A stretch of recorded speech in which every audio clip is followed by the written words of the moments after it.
Assalamualaikum class, this is Mohammad Hashim Zia and you guys are watching Maths by Hashim Zia। भाई आज की class बेतहाशा important है जिसके अंदर we will be discussing regarding the UET 2025 merit list. अगर आप 2026 के अंदर यूईटी के टेस्ट को एस करना चाहते हैं और आप चाहते हैं कि पाकिस्तान की एक बेहतरीन इंजीनियरिंग यूनिवर्सिटी में आपका एडमिशन हो, यूईटी पाकिस्तान की सबसे बड़ी इंजीनियरिंग यूनिवर्सिटी के अंदर काउंट होती है। तो अगर आप वाकई में चाहते हैं कि यूईटी के राउंड 1 या राउंड 2 के अंदर अच्छा स्कोर करें तो ये एडमिशन के लिए वीडियो देखना बहुत ज़रूरी है। यूईटी के राउंड नंबर 1 के एडमिशंस आपके पास मार्च के अंदर आएंगे, मगर रिमेंबर दिस थिंग, एक अच्छा बच्चा वो होता है जो उस एडमिशन प्रोसीजर को पहले से समझ सके, ताकि उसको पहले से एक आइडिया हो सके कि भाई कितना स्कोर उसने करना है। अगर वो चाहता है कि यूईटी के मेन कैंपस के अंदर, कालाशा काकू कैंपस के अंदर या किसी भी पर्टिकुलर कैंपस के अंदर वो एडमिशन लेना चाहता है, यूईटी का टेस्ट पंजाब के अंदर इतना हैवी टेस्ट होता है कि पंजाब की 26 से ज्यादा गवर्नमेंट सेक्टर यूनिवर्सिटीज यूईटी के टेस्ट को एक्सेप्ट करती हैं। लास्ट ईयर फास्ट यूनिवर्सिटी ने भी यूईटी के ईकेट के टेस्ट को एक्सेप्ट करना स्टार्ट कर दिया है। तो अगर आप चाहते हैं कि यूईटी में अच्छा स्कोर करें तो ये वीडियो आपके लिए बहुत इंपॉर्टेंट है। यूईटी में कौन कौन सी कैटेगरीज होती हैं, यूईटी में कितना स्कोर करना सेफ साइड के लिए इंपॉर्टेंट है, इन तमाम चीजों को आज की इस वीडियो में डिस्कस करेंगे। इसके अलावा यूईटी 2025 के जो टॉपर्स थे उनके बारे में जरूर आपसे बात करूंगा कि यूईटी के अंदर जिस बच्चे ने टॉप किया था उसका नस्ल में स्कोर क्या था, उसकी स्ट्रेटेजी क्या थी, उनको भी डिस्कस कर रहे होंगे। This video is very important, तो आपने खुद भी देखनी है और अपने तमाम के तमाम दोस्तों के साथ भी शेयर अप करनी है। सबसे पहले नंबर के ऊपर मेरे प्यारे बच्चों, आज की क्लास का आगाज करते हैं यूईटी के बेसिक बैकग्राउंड से। यूईटी पाकिस्तान की सबसे बड़ी इंजीनियरिंग सेक्टर यूनिवर्सिटी है, तकरीबन 100 साल पुरानी यूनिवर्सिटी है। यूईटी का आगाज लाहौर से हुआ था और आज दुनिया भर में इसका एलुमनाई नेटवर्क एक स्ट्रॉन्गेस्ट नेटवर्क कंसीडर किया जाता है, क्योंकि जाहिर सी बात है दुनिया की हर फर्म के अंदर माना जाता है। जिस तरह पूरे पाकिस्तान के अंदर एनईडी यूनिवर्सिटी है, मेरान यूनिवर्सिटी है, यूईटी है, ये तीन गवर्नमेंट सेक्टर में टॉप की यूनिवर्सिटीज हैं। गवर्नमेंट सेक्टर यूनिवर्सिटीज के अंदर डोमिसाइल का बड़ा किरदार होता है। इस बात को बड़े गौर से समझिएगा कि भाई अगर सिंध का डोमिसाइल होल्डर है तो वो पंजाब की गवर्नमेंट सेक्टर यूनिवर्सिटीज में इतने एडमिशन नहीं ले सकता, और जो पंजाब का डोमिसाइल होल्डर है वो सिंध की गवर्नमेंट सेक्टर यूनिवर्सिटी में एडमिशन नहीं ले सकता। जो केपीके का डोमिसाइल होल्डर है वो सिंध की गवर्नमेंट सेक्टर यूनिवर्सिटी में एडमिशन नहीं ले सकता। तो गवर्नमेंट सेक्टर यूनिवर्सिटीज का सबसे बड़ा फायदा ये होता है कि यहाँ पे कंपटीशन बहुत ज्यादा होता है। उसके पीछे एक बड़ा रीजन डोमिसाइल का होता है, क्योंकि मेजोरिटी सीट्स जो होती है 99.9% सीट्स वो उस सूबे के बच्चों के लिए होती हैं। ये हमेशा ध्यान में आप बात रखिएगा। तो अगर आप पंजाब से बिलोंग करते हैं तो भाई आपके लिए यूईटी जाना ज्यादा आसान है एज कंपेयर टू बलूचिस्तान के बच्चे के लिए, क्योंकि आपके लिए ज्यादा सीट जो पंजाब का बच्चा होगा उसके लिए, जो पंजाब का डोमिसाइल होल्डर होगा उसके लिए ज्यादा सीट्स अवेलेबल होती हैं। सेकेंडली, यूईटी पाकिस्तान की one of the best government sector universities में काउंट होती है। गवर्नमेंट सेक्टर यूनिवर्सिटीज का फायदा क्या होता है? देखो, एक एक जो यूनिवर्सिटी है ना, जहां पे उसकी लेट सपोज फीस है 2 लाख रुपए एक सेमेस्टर की, मैं एक एग्जांपल देता हूं, एक यूनिवर्सिटी की 2 लाख रुपए पर सेमेस्टर की फीस है। नस्ट यूनिवर्सिटी हो गई, फास्ट हो गई, वहां पे कंप्यूटर साइंस अगर आप पढ़ना चाहते हैं वहां पे उसके जो सेमेस्टर है उसकी फीस 2 लाख रुपए की है। जबकि वही सेमेस्टर की फीस गवर्नमेंट सेक्टर यूनिवर्सिटी के अंदर कितनी होगी? 50,000 रुपए, 40,000 रुपए and so on. Subsidise programmes होते हैं, क्योंकि भैया वहां पे गवर्नमेंट ऑफ पाकिस्तान आपको तालीम को फंड करती है।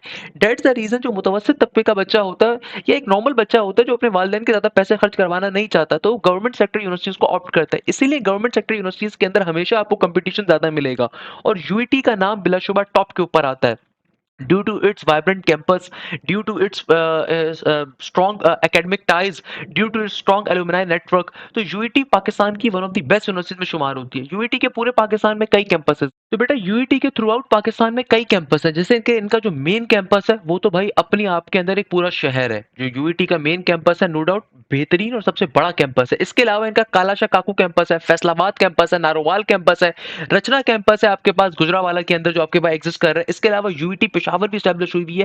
तो यूईटी पेशावर के अंदर जो बच्चे पेशावर साइड से पढ़ना चाहते हैं उनके लिए यूईटी पेशावर पूरी एग्जिस्ट कर रही है।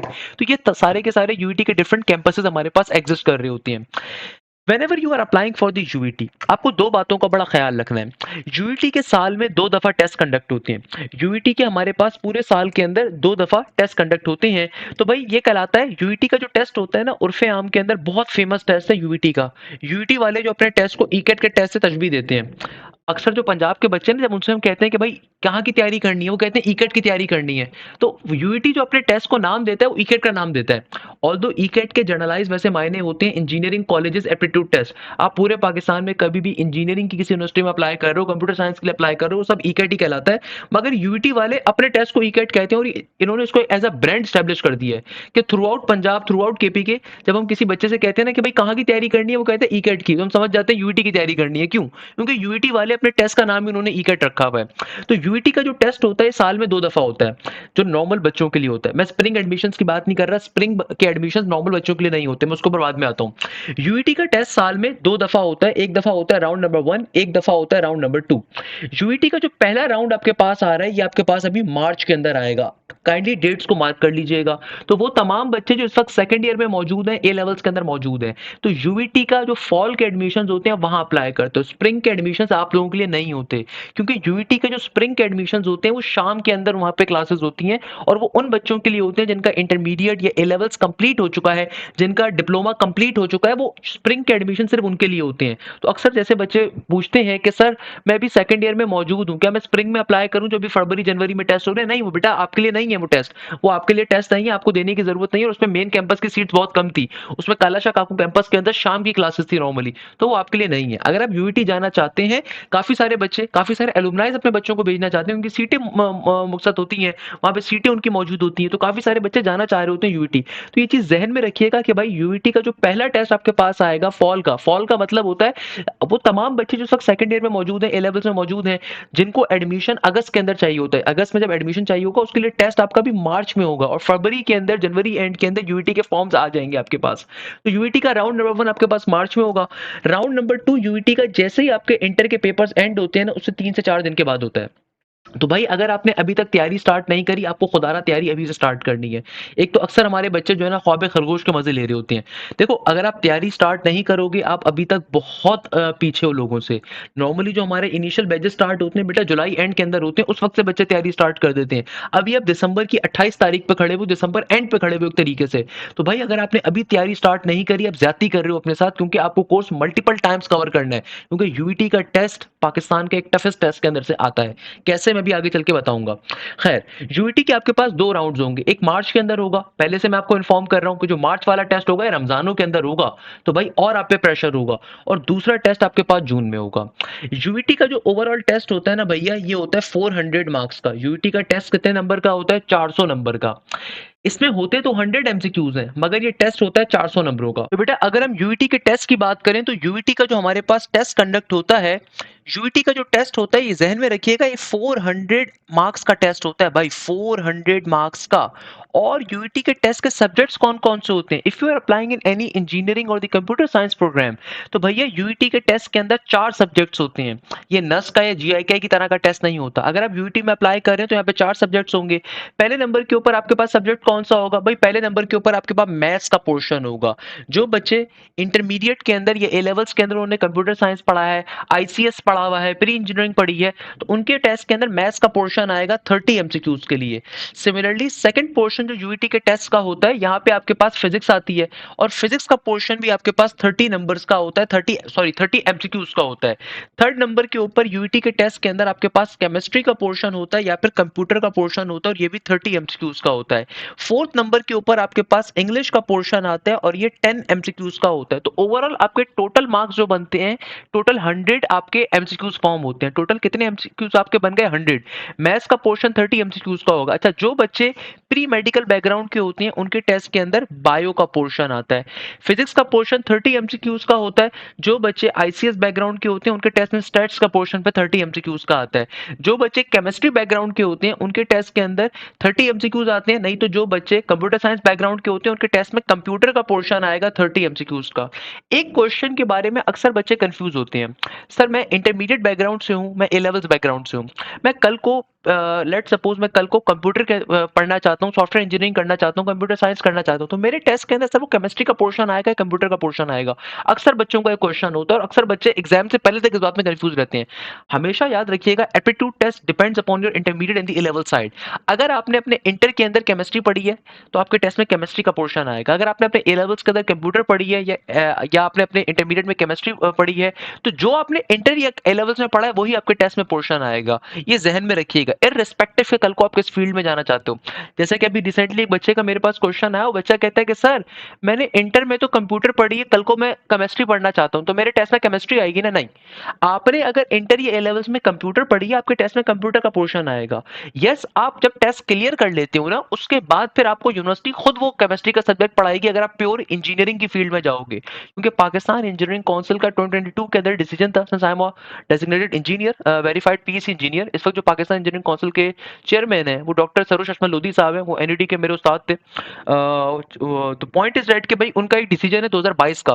पीएससी जो पाकिस्तान के अंदर इंजीनियर्स के एफिलेटेड एक डेजिग्नेटेड एक एसोसिएशन है जो कि तमाम इंजीनियर्स की वर्किंग बॉडी है, उसका ये डिसीजन था 2022 का कि जो कंप्यूटर बैकग्राउंड के बच्चे हैं अब वो प्योर इंजीनियरिंग फील्ड में जा सकते हैं। यानी कि लेट सपोज अगर आपने इंटर आईसीएस में किया हुआ है, ए लेवल्स के अंदर आपने कंप्यूटर पढ़ी है, कल को मैकेनिकल में जाना चाहते हो या केमिकल इंजीनियरिंग में जाना चाहते हो या इंडस्ट्रियल मैन्युफैक्चरिंग में जाना चाहते हो, तो आप बिल्कुल जा सकते हो, कोई मसला नहीं है।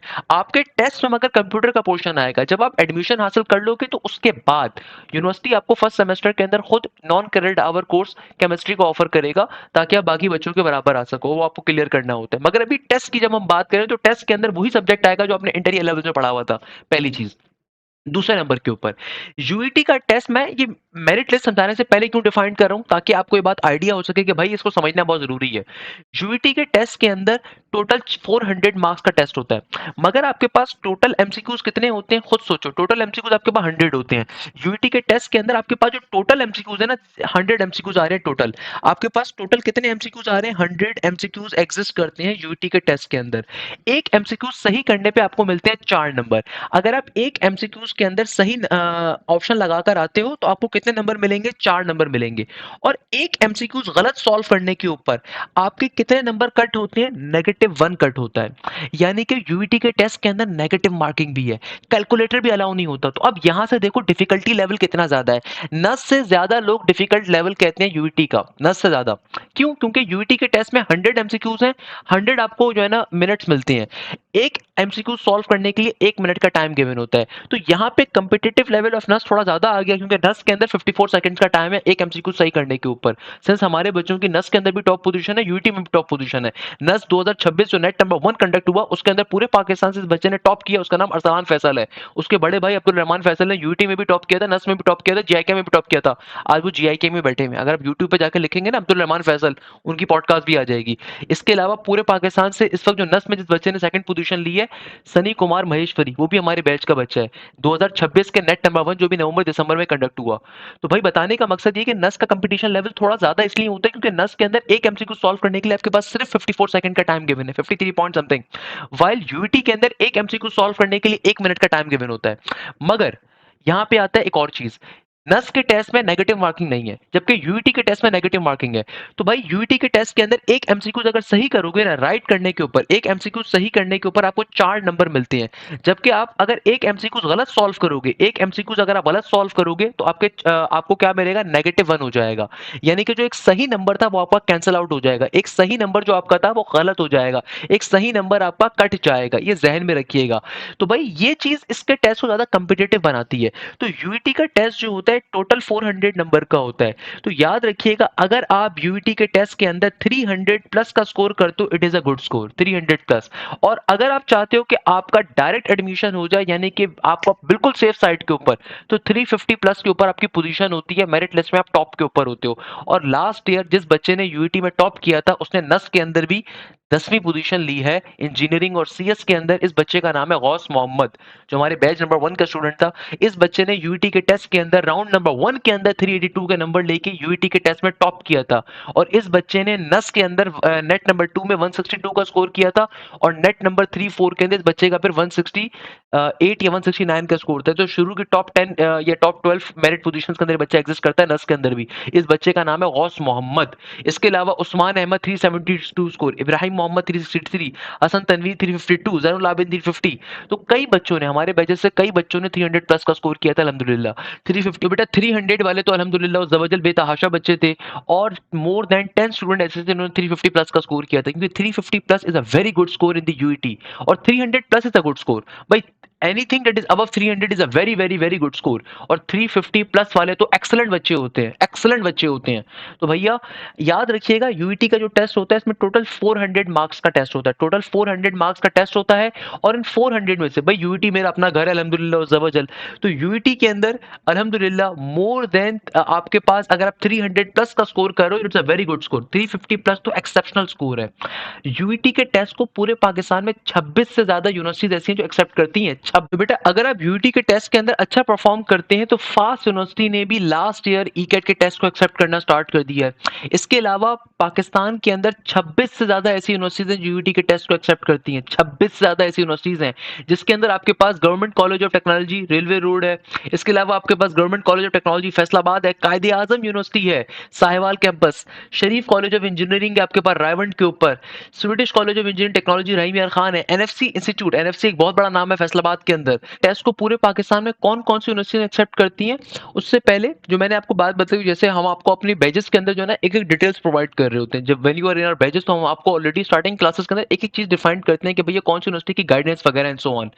तो भाई यूईटी की जब हम बात करते हैं तो भाई UET university of engineering technology Lahore, इसके अंदर ये अपने टेस्ट को खुद एक्सेप्ट करती है। इसके अलावा यूईटी के टेस्ट को जो कालाशाह काकू कैंपस है यूईटी का लाहौर में वो एक्सेप्ट होता है। UET Faisalabad, UET Narowal, UET Rachna Gujranwala, UET Taxila, UET Chakwal, COMSATS Lahore, COMSATS Wah, COMSATS Attock, COMSATS Sahiwal, university of Gujrat, university of Wah, university of Faisalabad, university of South Asia Lahore, Hajvery Sharif university Lahore, university of Lahore UOL जिसको कहते हैं, जिसका भी आजकल बड़ा चर्चा चल रहा था, आपने रील्स वगैरह में देखा होगा, जो एक बच्चे ने वहां पे सुसाइड कर ली थी। इन अल्लाह वन अल्लाह रोजू, एक अफसोसनाक वाकया था।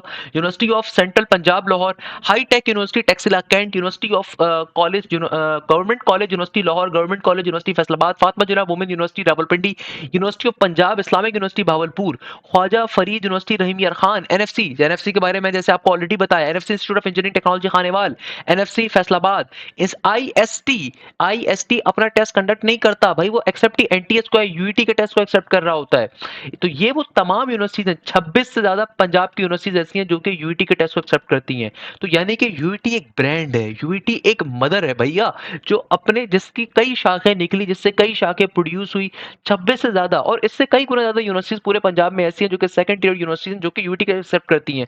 तो अगर आप यूईटी के टेस्ट को देते हो तो आपको फिर इंडिविजुअल यूनिवर्सिटी के टेस्टों को देना नहीं पड़ेगा, आप यूईटी की बेसिस के ऊपर इजीली इन यूनिवर्सिटीज के अंदर जा सकते हो। तो इस चीज को आपने हमेशा अपने जहन में रखना है कि आप अगर यूईटी के टेस्ट को दे रहे हैं तो आप इनकी बेसिस के ऊपर डायरेक्टली इन यूनिवर्सिटीज में जा सकते हैं। तो अब ये सारी बातें मैंने क्यों बताई, मैंने आपको यूईटी का टेस्ट पैटर्न क्यों डिफाइन किया, क्योंकि बेटा मैं चाहता हूं कि आप इस बात को समझ सको कि देखो यूईटी का टेस्ट एक बड़ा कॉम्पिटिटिव टेस्ट होता है, यहाँ पे कैलकुलेटर अलाउ नहीं है, तो आपको तैयारी बहुत तरीके से करनी है खुदारा। क्योंकि देखो यूईटी का जो आपके पास राउंड नंबर 1 एग्जिस्ट कर रहा है, मैं आपको यहाँ पे काम करता हूँ, इधर कहीं पे डिफाइन कर देता हूँ। हमारे पास जो यूईटी का राउंड नंबर 1 एग्जिस्ट कर रहा है, यूईटी का जो राउंड नंबर 1 आपके पास आ रहा है, ये कब आ रहा है, मार्च के अंदर आ रहा है। तो भाई यूईटी का जो राउंड नंबर 1 आपके पास एग्जिस्ट कर रहा है, इट इज कमिंग इन दी मार्च, ये राउंड नंबर 1 है यूईटी का। यूईटी के पेपर में जो टोटल नंबर आपके पास होते हैं, 400 मार्क्स का पेपर होता है, 400 मार्क्स का, और ये कंप्यूटराइज्ड टेस्ट होता है। आपके पास टोटल 100 एमसीक्यूज गिवन होती हैं, और इन 100 एमसीक्यूज को सॉल्व करने के लिए आपको एग्जैक्टली 100 मिनट का टाइम गिवन होता है, 100 मिनट का टाइम। एक एमसीक्यू सही करने पे 4 नंबर आपको मिलते हैं सही करने के ऊपर, और एक एमसीक्यू गलत करने के ऊपर आपका -1 होगा। -1 का मतलब ये है कि भाई लेट सपोज एक स्टूडेंट है, उसने तो अब देखो बेटा यूईटी का जो मेरिट होता है बनता कैसे है, उसके लिए जरा कंपटीशन लेवल को आप समझिएगा कि एक स्टूडेंट है, एक स्टूडेंट ने 100 एमसीक्यूज थे टोटल, उसमें से खाली उसने 60 को अटेम्प्ट करा, एक बच्चे ने 100 एमसीक्यूज में से खाली 60 एमसीक्यूज को अटेम्प्ट करा। तो देखो अगर आप कोई एमसीक्यू छोड़ दोगे ना, उस पर कोई नंबर नहीं कट होगा। अक्सर बच्चे ये क्वेश्चन पूछते हैं कि सर अगर मैं एमसीक्यू छोड़ दूं क्या उसमें मेरे नंबर कटेंगे, नहीं। आपने 100 एमसीक्यूज में से अगर 60 एमसीक्यूज जो है ना अटेम्प्ट करे, 60 एमसीक्यूज क्या करे, अटेम्प्ट करे, लेट सपोज, तो 40 एमसीक्यूज आपके अनअटेम्प्टेड है, उसके कोई नंबर नहीं कटेंगे। तो 60 में से मगर लेट सपोज 60 में से 40 एमसीक्यूज ऐसे हैं जो कि सही हैं, करेक्ट हैं, सही है, और बाकी के रिमेनिंग जो 20 एमसीक्यूज थे आपके वो इनकरेक्ट हैं। 20 एमसीक्यूज कैसे हैं आपके इनकरेक्ट, 20 एमसीक्यूज कैसे इनकरेक्ट। तो जो 40 करेक्ट है ना, तो वो क्या होगा, सिंपल तरीके से आप उनको मल्टीप्लाई करोगे करेक्ट नंबर से, तो 40 मल्टीप्लाई बाय 4 क्या बन जाएगा, 4 4 जार इज 16, 4 4 जार इज 16 और 0 का 0, तो ये 160 नंबर बने।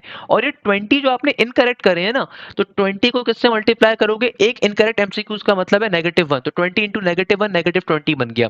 सही है, नेगेटिव का 20 बन गया। अब आपका नेट स्कोर क्या होगा, आपका नेट स्कोर क्या है, आपने 40 करेक्ट एमसीक्यूज करे थे तो 160 था, तो 160 में से मजीद इस 20 को आप माइनस करोगे बेटा, तो आपने सिर्फ 140 नंबर लिए, जो कि एक्सट्रीमली पुअर परफॉर्मेंस है। यानी कि टोटल 100 एमसीक्यूज में से आपने 60 एमसीक्यूज आपने अटेम्प्ट करे थे, उन 60 एमसीक्यूज में सिर्फ 40 करेक्ट करे, 20 इनकरेक्ट कर दिए भाई आपने, 20 क्या कर दिए इनकरेक्ट। तो 40 एमसीक्यूज के करेक्ट नंबर कितने बनते हैं, एक एमसीक्यू सही करने पे आपको 4 नंबर मिल रहे हैं, तो ये बन गए 160 नंबर। और 20 एमसीक्यूज आपने इनकरेक्ट करे थे, तो जाहिर सी बात है भैया, जो इनकरेक्ट एमसीक्यू था उसका -1 है, तो 20 इंटू -1 इट बिकम -20, तो सिंपल 160 में से आप 20 को माइनस करोगे तो आंसर आ गया 140 के बराबर। क्लियर है। तो अब ये आपके 400 में से स्कोर आया, जो कि इंतहाई पुअर स्कोर है। तो अब आप समझो कि कंपटीशन लेवल क्या है। तो भाई ये जो बच्चे आपके सामने मौजूद हैं, इन्होंने यानी कि मेजॉरिटी एमसीक्यूज करेक्ट करे होंगे। ये लेवल ऑफ डेडिकेशन होती है, लेवल ऑफ यहाँ पे कमिटमेंट आपको चाहिए होती है पढ़ाई के अंदर। तो भाई अगर आपने अभी तक तैयारी स्टार्ट नहीं करी, खुदारा यूईटी का test is not a joke. अगर आप वाकई में चाहते हैं, to be very honest, 250 plus is also a good score. अगर आप फर्स्ट राउंड के अंदर 250 प्लस भी कर लो, मोर देन इनफ है, मगर अगेन आपकी टारगेट 300 प्लस का होना चाहिए। एंड ये बच्चे प्रूफ कर चुके हैं कि भैया ये कर सकते हो आप, क्योंकि भाई अगर आप तैयारी अभी से स्टार्ट करते हो तभी उस सूरत में आपको फायदा मिलता है। क्यों, क्योंकि बेटा देखो, यूईटी के टेस्ट के अंदर आपके पास 4 तरह के पोर्शन है, 4 तरह के सब्जेक्ट्स हैं। भाई आपके पास हैवी किस्म की मैथ्स भी आ रही है, हैवी किस्म की फिजिक्स आ रही है, हैवी किस्म की केमिस्ट्री या कंप्यूटर का पोर्शन आ रहा है, इसी तरीके से इंग्लिश का पोर्शन आ रहा है। तो इस चीज को आपने जहन में रखना है कि आपको इनकी प्रॉपर तैयारी करनी है, प्रॉपर प्रैक्टिस करनी है। अक्सर बच्चे कहते हैं कि सर वो तो मैं इंटरमीडिएट के बाद तैयारी स्टार्ट करूंगा। ये चीज जहन में रखिएगा, अगर आप इंटर के बाद तैयारी स्टार्ट करते हो, आप कभी भी अपनी तैयारी कंप्लीट नहीं कर सकते। उसके पीछे रीजन है सर्टेन, क्योंकि इंटर के या ए लेवल्स के जब पेपर आपके एंड होंगे, उसके 4 दिन के बाद, जस्ट 5 दिन के बाद राउंड नंबर 2 होगा। तो भाई तैयारी आपको अभी से स्टार्ट करनी है। एक अच्छे बच्चे में और एक एवरेज बच्चे में डिफरेंस यही होता है कि जो एवरेज बच्चा होता है ना, वो कंसीडर करता है कि शायद कोर्स सिर्फ कवर करना है। हालांकि ये गलत फहमी है आपकी। आपको ना सिर्फ कोर्स कवर करना है, बल्कि आपको उसको मल्टीपल टाइम कवर अप करना है। आपको उसे क्या करना है, मल्टीपल टाइम रिवाइज करना है अपने कोर्स को। आपको अपने कोर्स को मल्टीपल टाइम्स कवर करना है। इसके अलावा आपको सारे के सारे प्रैक्टिस सेशंस को कवर करना होता है। आपको क्या कवर करना है, प्रैक्टिस सेशंस को, क्योंकि यूईटी के टेस्ट के अंदर कैलकुलेटर बिल्कुल भी अलाउ नहीं है। मैं आपको एग्जांपल देता हूं। लेट सपोज आपके पास कोई क्वेश्चन है, integration x into L N X into D X, या फिर लेट सपोज आपके पास एक क्वेश्चन आ रहा है, फॉर एग्जाम्पल एक्स की पावर में साइन एक्स, इसका डेरिवेटिव। अब अगर आप अपने इंटर के ए लेवल्स के मेथड के ऊपर जाओगे ना, तो इसको सॉल्व करने का बहुत लेंदी मेथड था, बहुत लंबा मेथड है। वाइल एप्टीट्यूड साइड के ऊपर इसको सॉल्व करने की ट्रिक्स होती हैं। Same goes for the physics. Physics के अंदर कई ऐसे क्वेश्चन होते हैं, जब आप एप्टीट्यूड साइड पे उसको पढ़ते हो, डिस्कस करते हो, कवर करते हो, तो वहां पे कई तरह की आपको शॉर्टकट्स मिलती हैं, कई तरह की आपको लॉजिक्स मिलती हैं, कई तरह की आपको ट्रिक्स मिलती है। तो ये चीज जहन में रखिएगा कि if you really want to cover your syllabus, तो आपको अभी से स्टार्ट करना है। एक जो एवरेज बच्चा होता है, जो अच्छा परफॉर्म नहीं कर पाता एप्टीट्यूड टेस्ट के अंदर, उसके पीछे रीजन यही होती है कि भाई वो समझता है कि मैं तो बाद में स्टार्ट करूंगा, आराम से कवर कर लूंगा। No, it's not like that. आपको लाजमी तौर के ऊपर अगस्त से अपनी तैयारी स्टार्ट करनी होती है। अगर आपने अगस्त से तैयारी स्टार्ट नहीं करी, तो खुदा रहा है तो अभी स्टार्ट करिए, अभी भी आपके पास टाइम अवेलेबल है। तो आपने अपनी तैयारी इनिशियल फेज से स्टार्ट करनी है, पहली चीज। दूसरे नंबर के ऊपर भाई हमारे बैचेस की खास बात ही क्या है कि आपकी लाइव क्लासेस के अंदर course multiple time cover up होता है फर्स्ट ऑफ ऑल। और ये लाइव क्लासेस जो आपको हमारे बैचेस में मिलती हैं, ये आपको मल्टीपल टीचर्स का एक्सेस मिलता है। तो यूईटी के राउंड नंबर 1 से पहले आपका कोर्स 2 से 3 दफा कवर हो चुका होगा। क्यों, क्योंकि भैया आपको हर सब्जेक्ट के अंदर 3-3 प्रोफेसर मिल रहे हैं। लेट सपोज मैथ्स के अंदर अगर मैं मैथ्स कवर करवा रहा हूं, तो मेरे साथ पाकिस्तान के एक बड़े अजीम टीचर प्रोफेसर आफ्ताब साहब आपको मैथ्स कवर करवा रहे हैं। तो भैया आपके पास दोनों टीचर्स की आप क्लासेस को ले सकते हो कंप्लीट वीक के ऊपर। आप चाहो तो एक टीचर की क्लास लेना, तो आप वीकेंड के ऊपर ले सकते हो। दूसरे टीचर की क्लासेस नॉर्मली वीकडेज पे हो रही होती हैं। और कोई बच्चा जो इंप्रूवर या गैप ईयर वाला है, वो कंप्लीट वीक पे क्लासेस ले सकता है। Same goes for the physics. Physics में जहां आपको प्रोफेसर बिलाल जैन मिल रहे हैं, वहां पे प्रोफेसर रॉन विल्फ्रेड मिल रहे हैं। इंग्लिश में जहां प्रोफेसर एहतशाम मिल रहे हैं, वहां प्रोफेसर उमैर साहब और मिस जुहा आपको मिल रही हैं। केमिस्ट्री के अंदर आपको जहां प्रोफेसर साद वक्कार मिल रहे हैं, वहां प्रोफेसर शैयार मिल रहे हैं। Same goes for the computer side, professor Tahir मिल रहे हैं। तो बताने का मकसद ये है कि भाई हमारे बैचेस के अंदर आपको मल्टीपल टीचर्स का एक्सेस मिलता है, इसीलिए कि आपका कोर्स रैपिडली कवर हो और मल्टीपल टाइम्स कवर हो। ये वाला मजाक नहीं होता कि सुबह एक बंदा केमिस्ट्री पढ़ा रहा है, दोपहर में कंप्यूटर पढ़ा रहा है, शाम में मैथ्स पढ़ा रहा है। It's like a joke. ये जोक होता है भैया कि एक टीचर सारी चीजें नहीं पढ़ा सकता, याद रखिएगा। ऐसा पॉसिबल ही नहीं है। एक टीचर अपनी एक फील्ड के अंदर माहिर हो सकता है। सेकंड नंबर के ऊपर, ये लाइव क्लासेस जो हमारे बैचेस के अंदर आपको मिलती हैं, ये किसी जूम शूम पे नहीं होती, हमारे एलएमएस पोर्टल्स के ऊपर, हमारी एप्लीकेशंस के ऊपर होती हैं। इसके अलावा आपको क्लासेस के अंदर जो भी टीचर कंटेंट पढ़ाते हैं वो सारा का सारा यूईटी के पास पेपर्स के ऊपर, नर्स के पास पेपर्स के ऊपर, जो आपके रिक्वायर्ड यूनिवर्सिटीज होती हैं उनके पास पेपर्स के ऊपर डिपेंड कर रहा होता है। तो ये चीज सबसे इंपॉर्टेंट है कि भाई आपको तमाम का तमाम प्रैक्टिस मटेरियल भी हम लोग खुद प्रोवाइड करते हैं, और उस प्रैक्टिस मटेरियल का आप लोगों को सॉल्यूशन भी प्रोवाइड किया जाता है हर सब्जेक्ट के अंदर। फिर आपको एक तीसरे प्रोफेसर मिलते हैं जिनका काम होता है कि प्रैक्टिस मटेरियल का वीडियो सॉल्यूशन प्रोवाइड करना। इसके अलावा आप लोगों के प्रॉपर्ली टेस्ट कंडक्ट करवाना, और उन टेस्टों का भी आपको सॉल्यूशन मिलता है।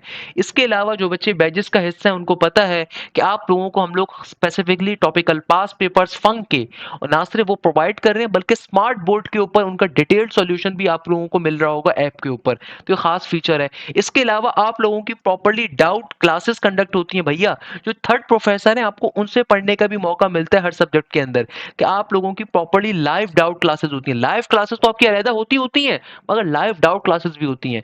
इसके अलावा आपको सबसे इंपॉर्टेंट फीचर क्या मिलता है कि आप लोगों को एकेडमिक काउंसलर का एक्सेस मिलता है कि रिगार्डिंग किसी भी फील्ड के, कौन सी फील्ड अच्छी है, कौन सी बुरी है, किस फील्ड में आपको जाना चाहिए, क्या आपकी स्टडी रूटीन होनी चाहिए, किस तरीके से आपने कोर्स को कवर करना है, एंड सो ऑन। इसके अलावा जो बच्चे हमारे बैचेस के अंदर 3 कंसेक्यूटिव टेस्टों को छोड़ते हैं उनको बैचेस से निकाल दिया जाता है। तो टेस्टों को देना कंपलसरी है, क्योंकि भाई हम टेस्ट में बड़ी मेहनत कर रहे हैं। भाई कोई तो वजह है ना कि हमारा यूटी के अंदर टॉप पोजीशन है। भाई ये बच्चे आप जैसे घरों से बिलोंग करते हैं। भाई गौस मोहम्मद ने अगर यूटी में टॉप पोजीशन ली है तो आप जैसे घर से बिलोंग करते हैं, 10वीं पोजीशन ली है। उस्मान अहमद, इब्राहिम मोहम्मद 10वीं पोजीशन होल्डर है। अशाम तनवीर की जीआईकेआई के अंदर 25th पोजीशन थी। जैनुल आबिदीन इसकी 10वीं पोजीशन है। अब्दुल रहमान, फातिमा जाहिद की फास्ट यूनिवर्सिटी के अंदर टॉप पोजीशन है, फर्स्ट पोजीशन है। फातिमा जाहिद का यूईटी के पहले राउंड में 340 का स्कोर था, दूसरे राउंड में 341 का स्कोर था। वासिफ शुजा, मोहम्मद असुल्ला, अब्दुल राफे, मोहम्मद ताहा, मनाइल ताहिर। मैंने आपको बेसिक कैलकुलेशन करके दिखाया है कि भाई अगर आप 60 एमसीक्यू अटेम्प्ट कर आओगे ना, 160 का स्कोर बनेगा, उससे भी 140 का स्कोर बन रहा होगा। तो यानी कि इन बच्चों ने 300 प्लस का स्कोर लिया है। That's a very huge thing. UET के टेस्ट में 300 प्लस का स्कोर लेना, पूरे पंजाब से बच्चा अप्लाई करता है। पंजाब की बेतहाशा बड़ी आबादी है, आपको शायद अभी आइडिया नहीं है इस बात का। तो बताने का मकसद ये है कि भाई 300 प्लस जो स्कोर लेकर आए ये आप जैसे घरों से बिलोंग करते हैं। खाली डिफरेंस क्या है कि इन्होंने मल्टीपल टाइम कोर्स को कवर किया है। इनमें से मेजॉरिटी बच्चे वो हैं जो हमारे इनिशियल बैचेस के थे। क्यों? क्योंकि भाई इनिशियल बैचेस से फायदा ये होता है कि आपका course multiple times cover up होता है। एक नॉर्मल बच्चे को शायद ये बात लगती है कि सर कोर्स सिर्फ एक दफा कवर कर लेंगे। नो, आपको कोर्स एक दफा कवर नहीं करना, मल्टीपल टाइम्स कवर करना है, उसको रिवाइज करना है, उसकी प्रैक्टिस करनी है, उसके पास पेपर्स कवर करने हैं, उसको गो थ्रू करना है बार बार, एंड सो ऑन। अच्छा भाई, अब आते हैं यूईटी के सबसे इंपॉर्टेंट कॉन्सेप्ट के ऊपर। क्या जब हमने तमाम चीजों को डिस्कस कर लिया कि भाई यूईटी के अंदर देखो इतना ज्यादा मेरिट क्यों होता है, इतना ज्यादा कंपटीशन क्यों होता है, क्योंकि भाई एक तो गवर्नमेंट सेक्टर यूनिवर्सिटी है, उसके अलावा यूईटी का टेस्ट कई यूनिवर्सिटी एक्सेप्ट करती हैं, उसके अलावा यूईटी के टेस्ट के अंदर ऑब्वियसली चूंकि फीसेस कम होती हैं तो बेतहाशा बच्चा अप्लाई करता है। तो यूईटी के टेस्ट की, अब यूईटी की मेरिट लिस्ट क्या थी 2025 की, उसको समझने से पहले आपको इनकी डिफरेंट कैटेगरीज को समझना पड़ेगा कि भाई यूईटी के अंदर आपके पास कुछ कैटेगरीज बड़ी स्पेशल होती हैं। जैसे कि A1 कैटेगरी का मतलब क्या होता है कि पंजाब का जिनके पास डोमिसाइल है या इस्लामाबाद का डोमिसाइल है, तो ये A1 कैटेगरी कहलाती है। ये फुली सब्सिडाइज कैटेगरी होती है, यानी कि यहाँ पे आपकी जो फीस होती है कम होती है।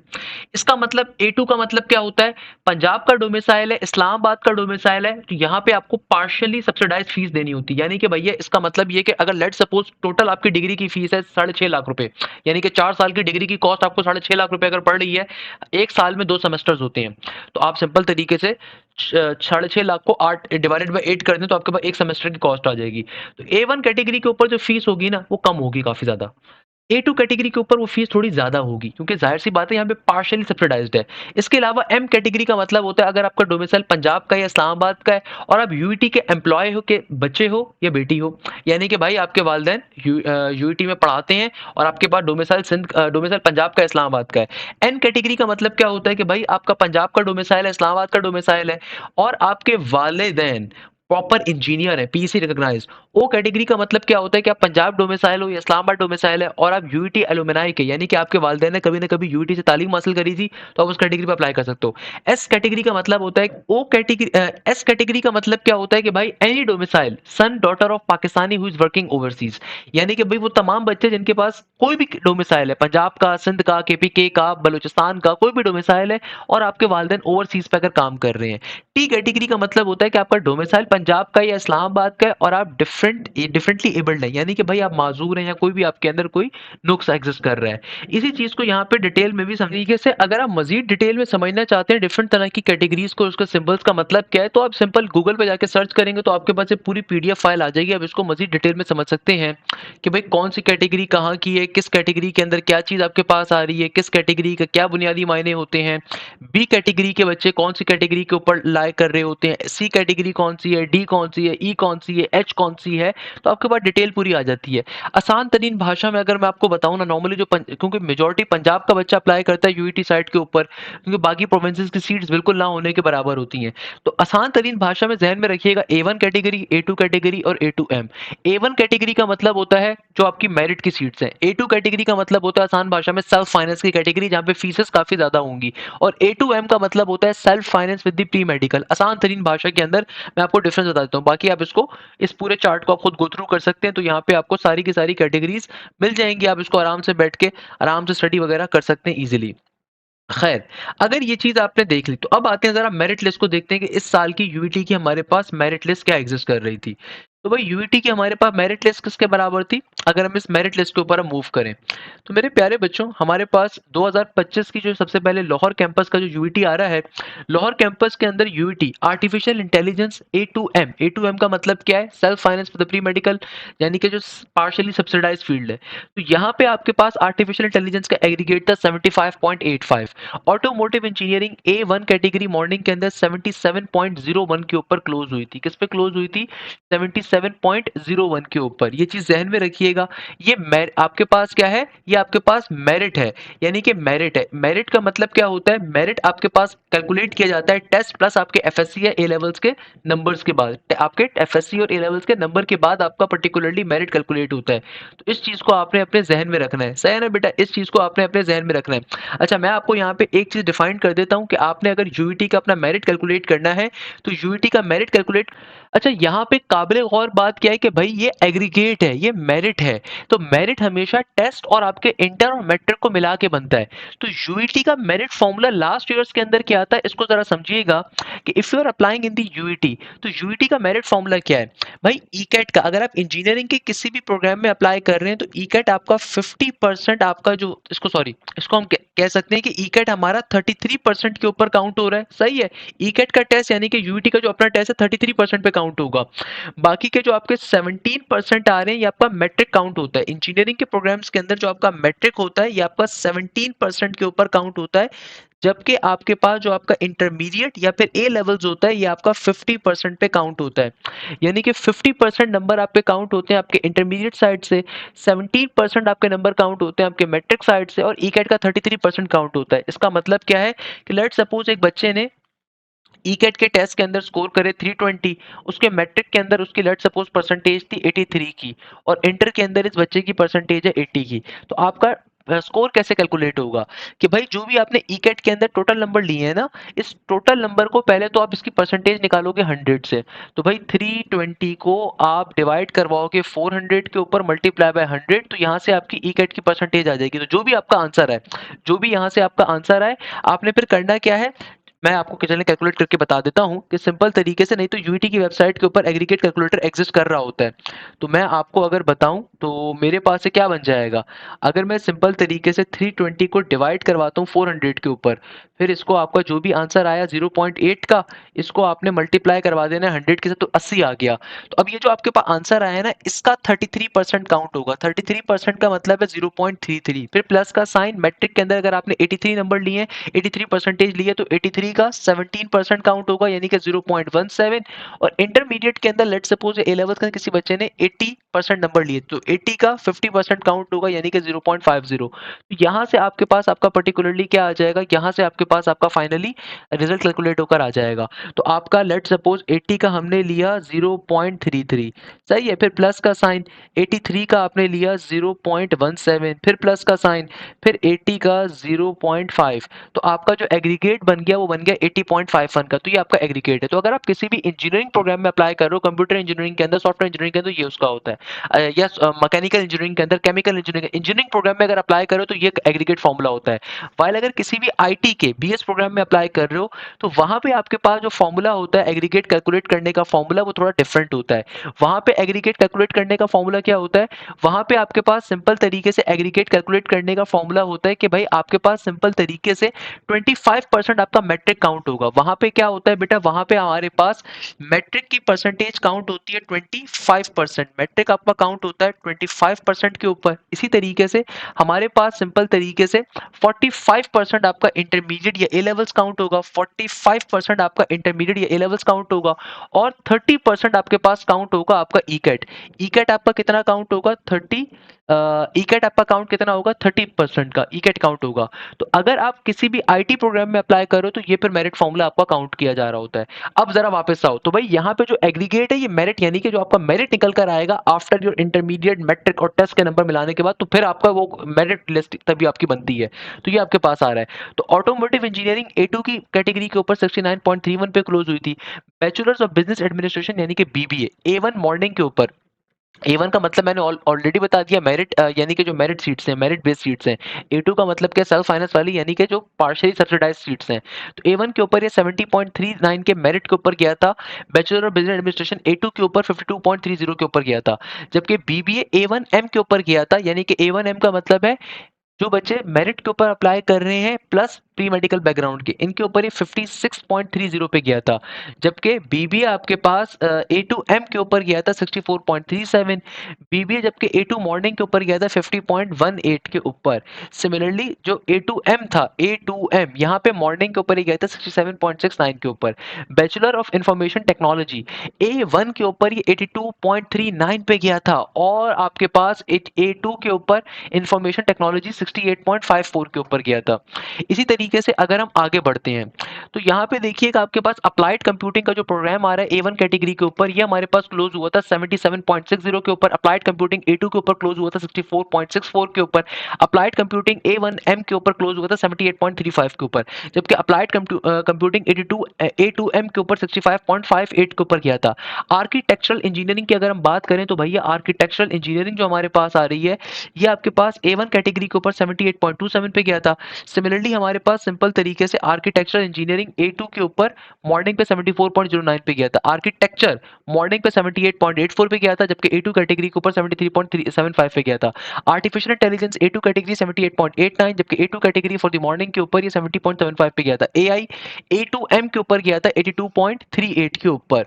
इसी तरीके से अगर हम देखें मजीद आगे चल के, information technology A1M category morning के ऊपर 80.16 पे गया था, जबकि bachelor of information technology business information technology A2M के ऊपर 63.60 पे गया था। जबकि इंफॉर्मेशन टेक्नोलॉजी बिजनेस का मॉर्निंग के ऊपर A2 के ऊपर 53.32 पे गया था। जबकि बिजनेस ऑफ इंफॉर्मेशन टेक्नोलॉजी आपके पास मॉर्निंग के ऊपर 50.15 पे गया था। बिजनेस एनालिटिक्स की अगर हम बात करें तो ये A1 कैटेगरी के ऊपर 67.38 पे गया था, जबकि A2 के ऊपर ये 50.89 पे गया था। बिजनेस एनालिटिक्स A1M आपके पास 64.64 पे गया था। इसी तरीके से अगर हम बात करें बिजनेस एनालिटिक्स A2M के ऊपर मॉर्निंग पे 82.55 पे गया था। इसी तरीके से बिजनेस डेटा एनालिटिक्स हमारे पास A1 कैटेगरी पे 70.90 पे गया था, जबकि डेटा एनालिटिक्स A2 कैटेगरी के ऊपर 51.18 पे गया था। डेटा एनालिटिक्स A1M के ऊपर मेरे पास 57.01 के ऊपर गया था। इसी तरीके से अगर हम बात करें डेटा एनालिटिक्स बिजनेस का तो A2M कैटेगरी के मॉर्निंग के ऊपर 52.55 पे गया था। केमिकल इंजीनियरिंग A1 कैटेगरी के ऊपर 78.47 पे गया था। केमिकल इंजीनियरिंग A2 कैटेगरी के ऊपर 70.55 पे गया था। तो आप इस चीज को नोट करें कि भाई कितना ज्यादा मेरिट यहाँ पे लाइक कर रहा है। ये मेरिट है, ये टेस्ट के नंबर नहीं है क्योंकि बच्चा जो टेस्ट का नंबर है, नहीं, ये आपका मेरिट है। तो खुदारा आपको टेस्ट में अच्छे से अच्छा परफॉर्म करना है, तो उसके लिए तैयारी आपको अभी से स्टार्ट करनी है ताकि आप मल्टीपल टाइम कोर्स को कवर कर सकें, रिवाइज कर सकें। सिमिलरली केमिस्ट्री हमारे पास A1 कैटेगरी के ऊपर 52.54 पे गया था। केमिस्ट्री A1 M कैटेगरी के ऊपर 54.50 पे गया था। City and regional planning A1 category के ऊपर 70.45 पे गया था। City and regional planning A2 category के ऊपर 65.17 पे गया था। सिविल इंजीनियरिंग A1 कैटेगरी के ऊपर 78.91 के ऊपर गया था। सिविल इंजीनियरिंग A2 के ऊपर 70.13 के ऊपर गया था। कंप्यूटर इंजीनियरिंग A1 कैटेगरी के ऊपर 81.56 पे गया था।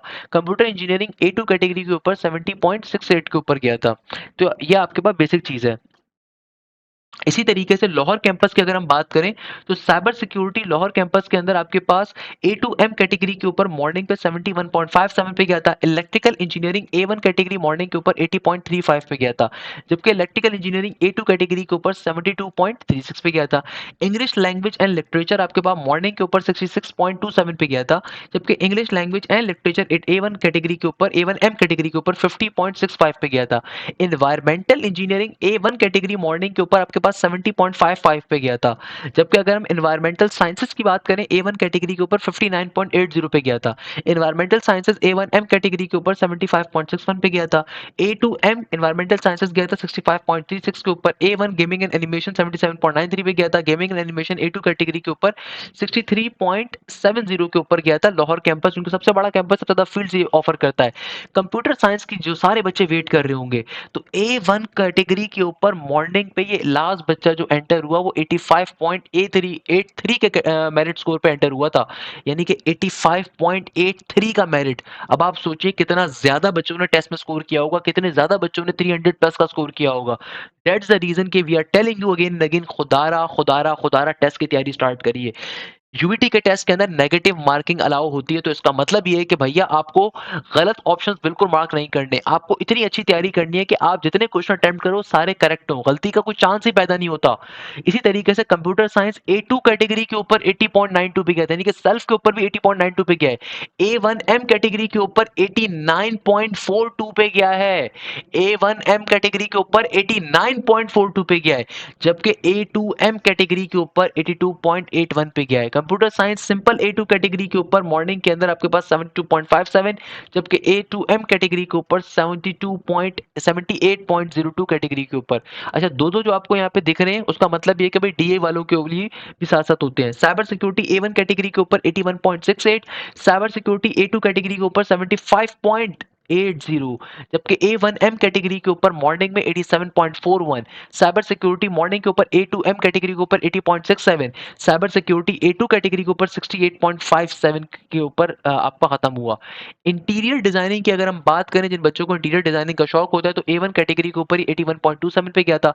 A2 कैटेगरी के ऊपर इंटीरियर डिजाइनिंग आपके पास 75.39 पे गया था। इंटीरियर डिजाइनिंग A1M कैटेगरी के ऊपर 89.65 पे गया था, जबकि इस्लामिक स्टडीज A1 कैटेगरी के ऊपर 50.70 पे गया। इस्लामिक स्टडीज A1M कैटेगरी के ऊपर 60.36 पे गया।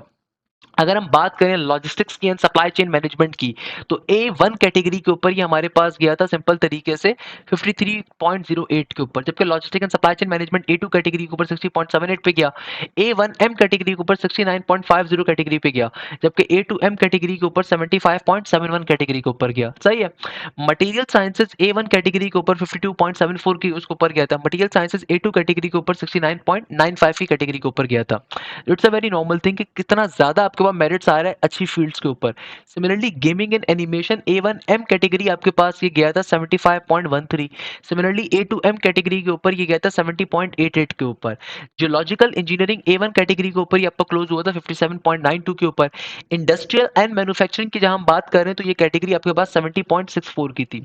Similarly industrial manufacturing engineering A2 category के ऊपर 67.55 पे गया था। Industrial chemistry A1 morning category के ऊपर 56.85 के ऊपर गया था, जबकि इंडस्ट्रियल केमिस्ट्री A1M कैटेगरी के ऊपर 64.44 पे क्लोज हुआ था। इंफॉर्मेशन सिस्टम टेक्नोलॉजी जो अगेन आपके पास आईटी की फील्ड है, तो ये A1 कैटेगरी के ऊपर 79.52 पे गया था। A2 के ऊपर 69.19 पे गया था, जबकि A1M के ऊपर 86.03 पे गया था, यानी कि मेडिकल वाले जो बच्चे थे। A2M कैटेगरी के ऊपर 72.01 के ऊपर क्लोज हुआ था। इसी तरीके से अगर हम रोबोटिक्स एंड इंटेलिजेंट सिस्टम्स की बात करें, RIS सिस्टम्स की फील्ड की, तो यहाँ पे आपके पास A1 कैटेगरी के ऊपर ये 79.84, जबकि A2 कैटेगरी के ऊपर 69.08 86.08 के ऊपर क्लोज हुआ, जबकि A1 कैटेगरी के ऊपर ये 83.50 के ऊपर हुआ, जबकि A2M के ऊपर ये 73.92 पे हुआ। सॉफ्टवेयर इंजीनियरिंग हर बच्चे का ख्वाब A2 कैटेगरी के ऊपर ये 78.84 पे गया। सॉफ्टवेयर इंजीनियरिंग A2 मॉर्निंग के ऊपर गया था 76.44 के ऊपर, A2M कैटेगरी के ऊपर ये गया था 82.48 के ऊपर, जबकि सॉफ्टवेयर इंजीनियरिंग A2M के ऊपर गया था 80.07 के ऊपर। ट्रांसपोर्टेशन इंजीनियरिंग जो कि सिविल इंजीनियरिंग की एक टाइप है, लॉजिस्टिक इंजीनियरिंग आप कह लीजिए इसको, 62.05 के मेरिट के ऊपर मॉर्निंग के ऊपर क्लोज हुआ ये आपके पास फील्ड। जबकि अगर हम बात करें आपके पास सिंपल तरीके से मटेरियल साइंसेस की, तो A1M कैटेगरी के ऊपर 733.11 पे क्लोज हुआ। मैथमेटिक्स का डिपार्टमेंट A1 कैटेगरी के ऊपर 50.48 पे क्लोज हुआ। मेटलर्जी एंड मटेरियल इंजीनियरिंग ये आपके पास A1 कैटेगरी के ऊपर 69.31 पे क्लोज हुआ। माइनिंग इंजीनियरिंग A1 कैटेगरी के ऊपर 62.32 पे हुआ। Petroleum and gas engineering A1 category के ऊपर 76.54 पे हुआ। Petroleum and gas engineering A2 के ऊपर 69.81 पे हुआ। जबकि फिजिक्स का प्रोग्राम हमारे पास A1 कैटेगरी के ऊपर 53.70 पे हुआ। फिजिक्स का डिपार्टमेंट हमारे पास A1M कैटेगरी के ऊपर 53.43 पे क्लोज हुआ। पॉलीमर इंजीनियरिंग आपके पास A1 कैटेगरी 62.36 पे हुआ। Product and industrial design A1 category 64.75 पे हुआ। Product and industrial design morning category के ऊपर आपके पास 57.23 के ऊपर क्लोज हुआ।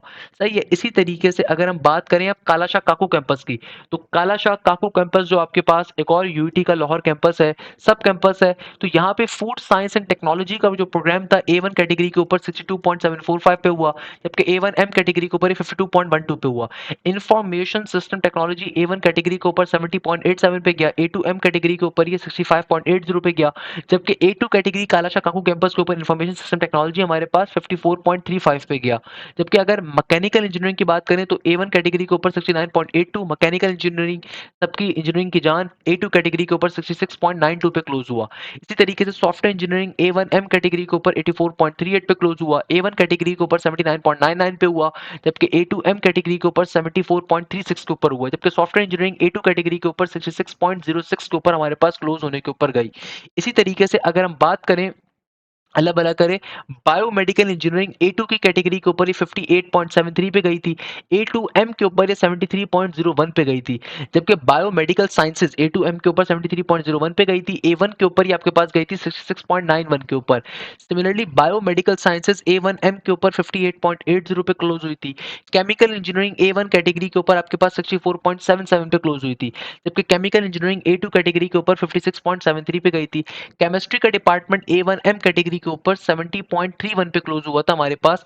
कंप्यूटर इंजीनियरिंग NCEAC से जो रिकॉग्नाइज आपका कैंपस डिपार्टमेंट आ रहा है, ये A1M कैटेगरी के ऊपर 82.75 पे क्लोज हुआ था, जबकि NCEAC का जो आपके पास ये प्रोग्राम आ रहा है A2M कैटेगरी के ऊपर 75.54 पे हुआ था। NCEAC A1 कैटेगरी के ऊपर 72.84 पे क्लोज हुआ था, जबकि कंप्यूटर इंजीनियरिंग NCEAC मॉर्निंग के ऊपर 66.03 के ऊपर जाके क्लोज हुआ था। Similarly if we talk about the Kalashah Kaku campus के अंदर आर्टिफिशियल इंटेलिजेंस का, तो आर्टिफिशियल इंटेलिजेंस बेटा A1M कैटेगरी के ऊपर मॉर्निंग पे 83.27 पे क्लोज हुई थी।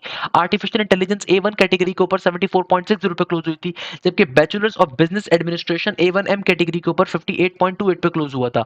Bachelor of business administration A1 category के ऊपर मॉर्निंग में 51.77 पे क्लोज हुआ था।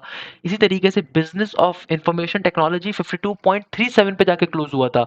इसी तरीके से business of information technology A1 category के ऊपर 66.66 पे क्लोज हुआ था।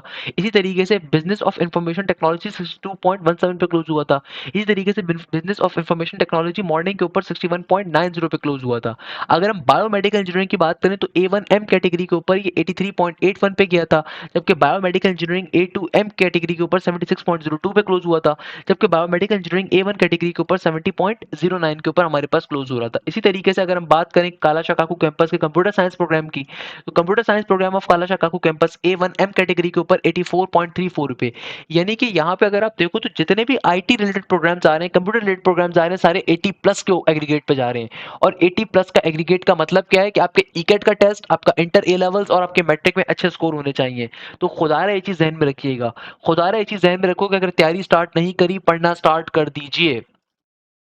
कंप्यूटर साइंस प्रोग्राम की अगर हम बात कर रहे हैं A1 कैटेगरी के ऊपर 77.19, A2M कैटेगरी के ऊपर 76.66, A2 कैटेगरी के ऊपर कंप्यूटर साइंस क्लोज हुआ था 68.11 के ऊपर। इंफॉर्मेशन सिस्टम एंड टेक्नोलॉजी ये A1M कैटेगरी मॉर्निंग के ऊपर 72.10 पे हुआ था। इलेक्ट्रिकल इंजीनियरिंग A1 कैटेगरी के ऊपर 69.74 पे हुआ था, जबकि A2 कैटेगरी के ऊपर 66.72 के ऊपर क्लोज हुआ था।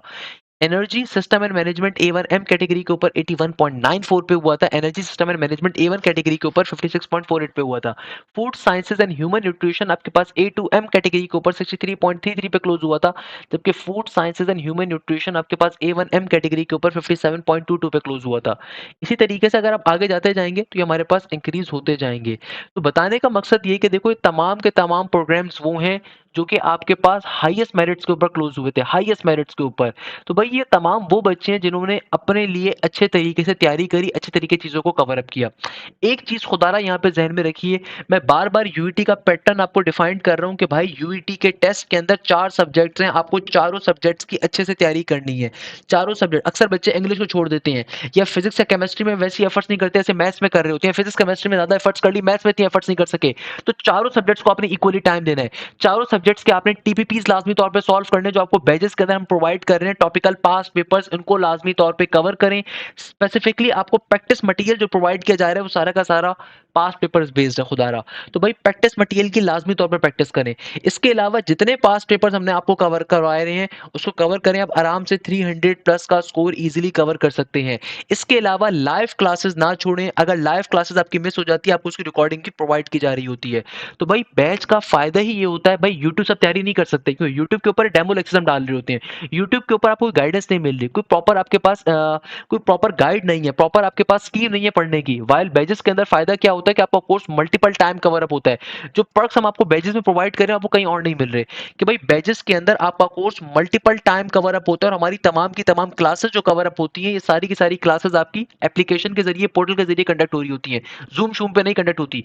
जो भी लाइव क्लास कंडक्ट होती है आपको उसकी रिकॉर्डिंग तुरंत मिल जाती है। इसके अलावा ये तमाम की तमाम लाइव क्लासेस स्मार्ट बोर्ड के जरिए कंडक्ट होती हैं। तो अगर आपने अभी तक तैयारी स्टार्ट नहीं करी तो खुदारा तैयारी स्टार्ट करिए। मार्च के अंदर यूईटी का राउंड नंबर 1 एग्जिस्ट कर रहा है। इसके अलावा आपके पास कंप्लीट कोर्स की रिकॉर्डिंग भी अवेलेबल होती है। आपके पास हर चैप्टर के टॉपिक वाइज टेस्ट अवेलेबल होते हैं, यानी कि अगर आप खुद से कोई टॉपिक कवर करना चाहते हो तो आप डायरेक्टली उसका चैप्टर वाइज टेस्ट दे सकते हो। आपके पास तमाम चैप्टर के टॉपिक वाइज टेस्ट अवेलेबल है, तो चैप्टर वाइज टेस्ट भी अवेलेबल होते हैं। जो टॉपिक आपको कवर करवाया जाता है उसकी प्रैक्टिस नोट्स, उसकी प्रैक्टिस मटेरियल आपको प्रोवाइड किया जाता है। और हमारे हर सब्जेक्ट के जो थर्ड प्रोफेसर होते हैं, हर सब्जेक्ट में आपको दो दो प्रोफेसर मिलते हैं जो आपको लाइव क्लासेस के ऊपर पढ़ा रहे होते हैं। कंप्लीट वीक पे आपकी क्लासेस अवेलेबल होती हैं ताकि राउंड नंबर 1 यूईटी से आपका पहले कोर्स मल्टीपल टाइम्स कवर हो, नेट नंबर 2 के लिए कोर्स कवर हो, नेट नंबर 3 के लिए कोर्स कवर हो, नेट नंबर 4 के लिए कोर्स कवर हो। क्योंकि जब यूईटी का राउंड नंबर 1 होगा उस वक्त एनईटी का राउंड नंबर 3 स्टार्ट हुआ होगा। तो आपको दोनों को मैनेज करना होगा, ध्यान में रखिएगा। फिर फास्ट का टेस्ट कुछ अरसे में आ जाएगा, फिर यूईटी का राउंड नंबर 2 आ जाएगा, जीआई का टेस्ट आ जाएगा। तो इन सबकी तैयारी आपको एक साथ कवर अप करनी है। तो एक बैच है उसमें हर यूनिवर्सिटी की तैयारी आपकी कवर अप करवाएंगे। स्पेसिफिकली हर यूनिवर्सिटी की तैयारी आपकी कवर अप होगी तो आपको अलग से कोई फीस नहीं देनी होगी।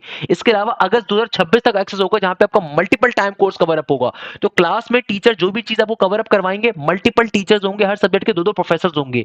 तो जो भी प्रोफेसर आपको टॉपिक कवर करवाएगा उसका प्रैक्टिस मटेरियल भी शेयर करेगा और देन उस प्रैक्टिस मटेरियल का आपको वीडियो सोल्यूशन प्रोवाइड किया जाएगा। आपको स्पेसिफिकली तमाम नोट्स प्रोवाइड किए जाते हैं और उन नोट्स का भी आपको वीडियो सोल्यूशन मिलता है। आपका जो भी टॉपिक कवर होता है उसका टेस्ट अगले हफ्ते कंडक्ट होता है और उन टेस्टों का प्रॉपर्ली सॉल्यूशन भी आपको प्रोवाइड किया जाता है। उन टेस्टों का आपको सॉल्यूशन भी प्रोवाइड किया जाता है, वीडियो सॉल्यूशन। ना सिर्फ ये, भाई लाइव क्लासेस तो कंडक्ट हो ही रही हैं, आपकी हर जगह पे होती हैं। हम क्या खास फीचर दे रहे हैं, आपकी लाइव डाउट क्लासेस भी कंडक्ट होती हैं, यानी कि आप खुद से कोई प्रैक्टिस मटेरियल सॉल्व कर रहे हो, खुद से कोई पेपर सॉल्व कर रहे हो, कहीं पे फंस जाते हो, कोई प्रॉब्लम फेस करते हो, तो आपको उसकी लाइव डाउट क्लास भी मिलती है। तो आपको परेशान होने की जरूरत नहीं है। तो आपकी लाइव डाउट क्लासेस भी आपकी एग्जिस्ट करती हैं। इसके अलावा सबसे इंपॉर्टेंट फीचर क्या है कि भाई आप लोगों के 24/7 आप लोगों की डाउट टीम हमारी अलग अवेलेबल होती है। हर सब्जेक्ट के मल्टीपल डाउट टीचर्स होते हैं जो आपको सपोर्ट व्हाट्सएप ग्रुप्स के ऊपर मिलते हैं, जो क्या उनका काम आपकी क्वेरीज को रिस्पॉन्ड बैक करना है, आपके प्रॉब्लम्स को सॉल्व बैक करना है। इसके अलावा एडमिन सपोर्ट आपको मिलती है। जो भी क्लास कंडक्ट होती है उसका मटेरियल आपको हमारी ऐप के ऊपर मिलेगा। जो भी चीज कवर होती है उसका मटेरियल आपको हमारी ऐप के ऊपर मिलेगा। तो आपको अलग से परेशान होने की जरूरत नहीं है। हम आपको हर चीज प्रोवाइड करेंगे, एक एक चीज आपको डिफाइन बैक करेंगे, एक चीज आपके लिए लेकर आएंगे। तो बताने का मकसद ये कि भाई each and everything will be covered here, each and everything will be provided to you. आपका मल्टीपल टाइम कोर्स कवर होगा, मल्टीपल टाइम चीजें आपकी कवर अप होंगी। तो आपको टेंशन लेने की जरूरत नहीं है। तो अगर आपने अभी से तैयारी स्टार्ट नहीं करी, आपको अभी से तैयारी स्टार्ट करनी है। अगर आप चाहते हैं कि आपकी फंक की तमाम यूनिवर्सिटी तैयारी कवर हो, फंक का मतलब होता है FAST, UET, NUST, GIKI, NTS, कॉम पम्पसेट्स, प्याज, एनएडी, मेरान, तो आपकी सबके लिए आपको अलग-अलग फीस देने की ज़रूरत नहीं है। एक ही बैच में हम आपको हर एक के लिए चीता बनाएँगे और हमारा इस पे बड़ा एक इंपॉर्टेंट ट्रैक रिकॉर्ड है। अल्हम्दुलिल्लाह नस की टॉप पोज़ीशन हो, फास्ट की टॉप पोज़ीशन हो, यूईटी की टॉप पोज़ीशन हो, जीआईके की टॉप पोज़ीशन हो। आपने अक्सर एक आध कोई इदारा देखा होगा और एक आध किसी यूनिवर्सिटी में पोज़ीशन होगी। हमारी यूईटी में भी टॉप पोज़ीशन है। नस 2026 में कोई इदारा आपसे कहता है ना कि भई उसको सेलेक्ट करना चाहिए, उनसे पूछो नस नेट वन 2026 में क्या पोज़ीशन आई है? हमारे पास से पूरे पाकिस्तान से 2 पोज़ीशंस आई हैं और भी बहुत सारे बच्चों ने 150 प्लस का स्कोर किया है। मगर 167 सिर्फ पूरे पाकिस्तान से एक बच्चे ने स्कोर किया है। 166 पूरे पाकिस्तान से सिर्फ एक बच्चे ने स्कोर किया है, वो हमारे बैच के बच्चे हैं। सनी कुमार महेश्वरी पॉडकास्ट डाली हुई है। फास्ट के अंदर 2025 की जो पहली पोजीशन है हमारे पास से, जीआईके की टॉप पोजीशन है, यूईटी की टॉप पोजीशन है, एनईटी में 131 पोजीशंस हैं, मेरान की डिस्ट्रिक्ट में पोजीशन है, जीआईके में पोजीशन है, एमटी कैट के अंदर टॉप पोजीशन है, बिजनेस यूनिवर्सिटी में लम्स के अंदर और आईबी के अंदर टॉप पोजीशंस हैं। तो भाई इसका मतलब हमारा ट्रैक रिकॉर्ड ज्यादा बेहतर है। इसका मतलब हमारे पास जो बताने का कोई तरीकेकार है, हमारी जो एक्सपर्ट फैकल्टी है वो आपको एक ही चीज गाइड कर रही होती है, समझा रही होती है, पढ़ा रही होती है। तो भाई आपने अगर चाहते हो कि आपके तमाम कोर्स कंटेंट कवर अप हो तो लाजमी तौर पर अपने बैच का हिस्सा बनना है। बैच ज्वाइन करने की डिटेल्स आपके पास ऊपर गिवन है। न्यू बैच अभी स्टार्ट हो रहा है, आप उसका हिस्सा बन सकते हैं। सेकंड नंबर के ऊपर आपको बेसिक टू एडवांस लेवल के ऊपर हर चीज कवर अप करवाई जाएगी। जज़ाकल्लाह खैर, thank you so much. Hashim they signing off.